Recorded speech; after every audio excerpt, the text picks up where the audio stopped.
The author is not an expert on Africa, which is fine because the African solution was not written to exhibit a special familiarity with Africa and its problems, but to demonstrate Africa is no different than any other place regarding the problems of man and the place Scripture has in their solution. Africa is not unique, other than in the eyes of man. In the eyes of God and the expression of logic, Africa is like every other human community. The information contained in this essay is good for Poland as well as Africa and works as well in these places as in any place on earth. There is only one problem. The Bible calls it sin. Yet, individual sin ought not to be a problem other for the individual who gives into it. The person who dreams of getting rich is not rare nor confined to a single demographic. There are many who give into this imagery and become consumed by it. Still, this ought not to be a problem for any organized community. Even if some steal and go into prostitution in the search for wealth, this would still only be an irritant. But sin has a habit of not remaining within the mind of man. It percolates out into the wider reaches of society and digs ever deeper into the hearts of man, even to the making of slaves and empires. No evil belongs to Africa and nowhere else. No evil is found elsewhere that is not found in Africa. Sin harms the individual. Evil harms the world. Sin harms the purity of the individual. Sin harms the body politic and the sanity of man. We are all in sin, and yet we all grow up and become functional members of society. Many of us are notable achievers and contributors to our culture. But evil stunts and distorts the human condition. We all grow up physically. Evil hinders our growth spiritually. The difference between the adult and the child is the inability of the child to live independently. At some point of our development, the individual ought to decide to take responsibility for themselves and to strive to live an independent life, the equal of all other persons. But this does not always happen and seems to happen less frequently now than at other times and more often in some places than others. In other words, this appears to be a disease that is spreading.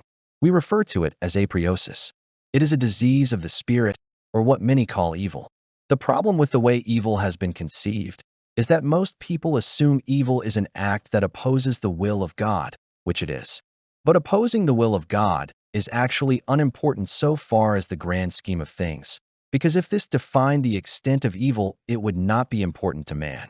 It certainly does not hinder or impact God or his plans in any way. Evil opposes the will of God, but the will of God is that we all would be perfect, which is another way of saying his will is that we all be in obedience to him.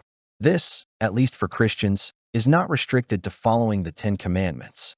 We are to build his church, which requires us to bind together in faith and to do works of faith. We can debate what this means, but surely it does not mean we remain dependents and spiritual infants. At the very least, at some point, we need to be the equal of other men and women and take responsibility for our own condition. This is the attainment of spiritual maturity, and it is not a condition universally attained. Many of us do not wish to be responsible for our own costs and welfare, and we remain dependents of others, usually our parents, but more often, the state. This is where evil comes in, because sin institutionalized becomes evil. Individual greed is one thing. When it becomes organized crime and part of a social agenda, then sin has risen to the level of evil. They say it takes a community to raise a child. It also takes a community to create and sustain evil. To understand this better, imagine a community of honest persons. Everyone is equal because everyone works and pays their own way. To some extent, this happens in a tribes and hunter/gather societies where everyone is to some degree dependent on everyone else. One is required to participate and pull their own weight, or they will soon be ostracized. But in these situations, the level of specialization is low, and everyone is basically independent and self-sufficient. In a highly industrialized society, this kind of internal monitoring is not possible, and so evil is permitted to flourish. The problem for Africa is that evil takes root at a very low level of industrialization. The area never managed to industrialize before large-scale systematic exploitation took place. Many nations in Africa were created out of evil activities and were formed basically as an evil enterprise. If we understand good as being the spiritually mature individual who is honest and equal with others of his kind, then evil is anything less than this. Dependency is expected in a child. When practiced as an adult, it becomes a far different thing. How can we be equal to someone who lives off of the work we do and contributes nothing in return? Humanity has looked long and hard for a line between good and evil, yet the line of division is not hard to find. If we are to bind together in faith, then evil would be anything that causes the binding to loosen. Obviously, that is anything which does not add to the community but subtracts from it. Such acts are parasitic. The simple conclusion is that Africa is a sector especially plagued by parasites. We could go into a long and ultimately useless discussion about why this might be so, but in the final analysis there are rich and poor parasites, and they come in all colors and political stripes. But what can and ought to be noted is that parasites congregate around particular environments. The state is a parasite, and those who are most dependent on the state are parasitic. If the state is zero, the degree to which a person or organization is parasitic can be graphed by determining their level of dependency on the state. The more dependent they are on the state, legally and financially, the lower their score and the greater their level of parasitism. To disengage from parasitism, one must be independent of the state, because in this legalist system one is always to some degree dependent on the lawgiver. The law ensures that is the case. One cannot opt out of the law. The true parasite is therefore a socialist, but not necessarily a nationalist. The socialist supports the legalistic power of the state, without necessarily supporting the nation-state itself. Thus, there is the possibility of a socialist being globalist or communist. Individualism is often considered a sign of egoism or even narcissism, a sense that one is independent or superior to others. Individualism ought to be considered the belief that one is the equal of others and equally as responsible for oneself as others are responsible for themselves. Individualism makes one less reliant on the state, and in its ultimate form, independent of the state and its socialist mandate. To develop Africa, Africans must develop the mindset of an individualist. Individualism requires honesty, and this generates equality. We need to be honest about ourselves and in our dealings with others. Individualism can only exist in an environment devoid of risk.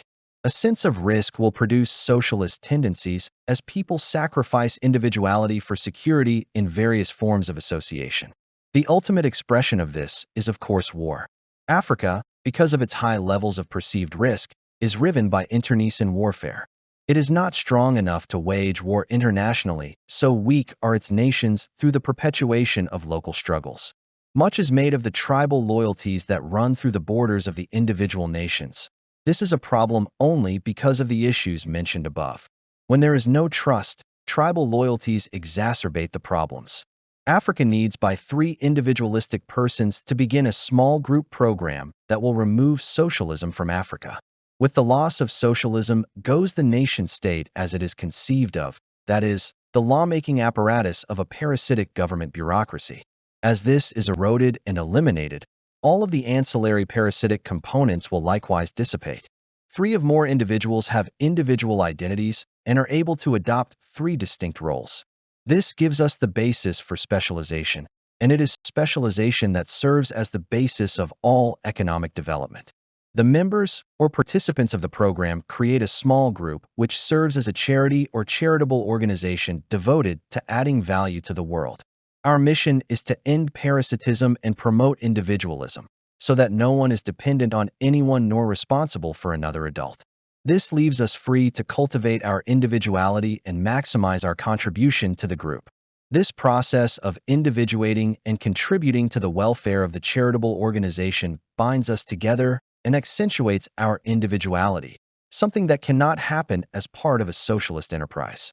To create a charitable enterprise as suggested, the members an identity for the charity, such as our charity, and have it issue a single common share to each member. This is a voting share and gives the members citizenship rights in the organization. More on this later. The charity then capitalizes its assets, if any, by issue preferred shares equal to the value of the assets assigned to it by the members. All commercial and surplus and things not needed specifically for personal use ought to be assigned to the charitable institution. The donation is capitalized by a debt for equity SWAP in which the asset donated is matched by an issue of preferred shares. Preferred shares are issued in a 1-to-1 ratio with the fiat currency, so that each share is valued at 1 unit of the domestic currency, though American dollars could also be utilized as the base currency. Preferred shares are treated as a unit of account. The accounts of the members are reconciled using preferred units, each preferred corresponding to 1 preferred share and 1 unit of the base currency. As a unit of account, and in-house exchange unit prefers are designated with the symbol ruble. Members help one another out. The work they do is compensated with a deposit of prefers in their account. If they work for 5 hours, they receive 5 hours of pay from the charitable exchange. The one purchasing the labor or product has their account debited the same amount. Thus, accounts are reconciled and zeroed.